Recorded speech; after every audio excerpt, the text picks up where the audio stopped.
Olá pessoal, estamos aqui mais uma vez para meditar nas Escrituras. Eu sou Misael Nogueira e estamos aqui para explicar para vocês o versículo de número 8 do capítulo de número 1 do livro de Tito, ok? Ele está continuando falando sobre as características daqueles que devem ser bispo ou presbítero, ok?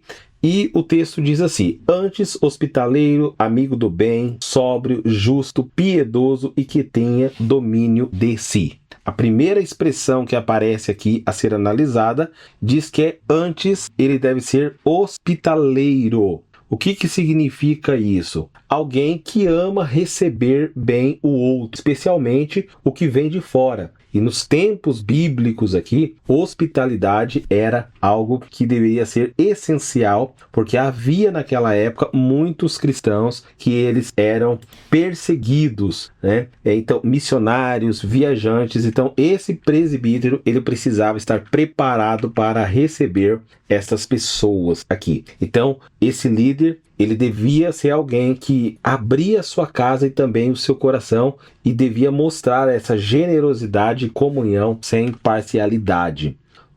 As expressões continuam dizendo que ele precisava ser também amigo do bem, né? Ou seja, indica aqui alguém que tem o prazer naquilo que é moralmente correto, aquilo que é justo, virtuoso. Então, ele deve ser alguém que seja atraído por aquilo que promova o bem comum. Então, a justiça e também a santidade. Ele ainda tem que ser alguém que seja sóbrio. E aqui significa alguém que tenha o autocontrole, né, equilibrado, com domínios sobre os seus impulsos, né? Então, um homem prudente, sensato, que pensa antes de agir.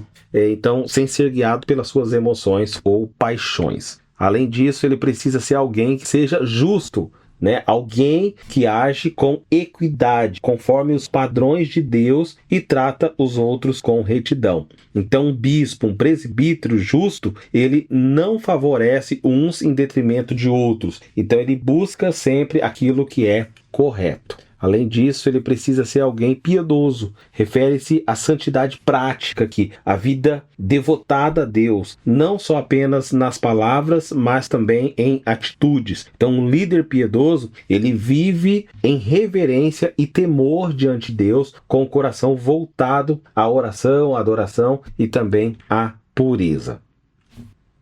E a sexta expressão que aparece aqui para nós, que tenha domínio de si. Ou seja, é aquilo que a gente já falou lá atrás. É o autocontrole, o domínio sobre os apetites físicos aqui e também aqui emocionais. Então, o autodomínio, né, de si. Né? Alguém que seja equilibrado. Né? Um líder deve saber se conter diante das tentações e desejos ou até mesmo de provocações, e que isso ele está bastante sujeito durante a sua vida no ministério.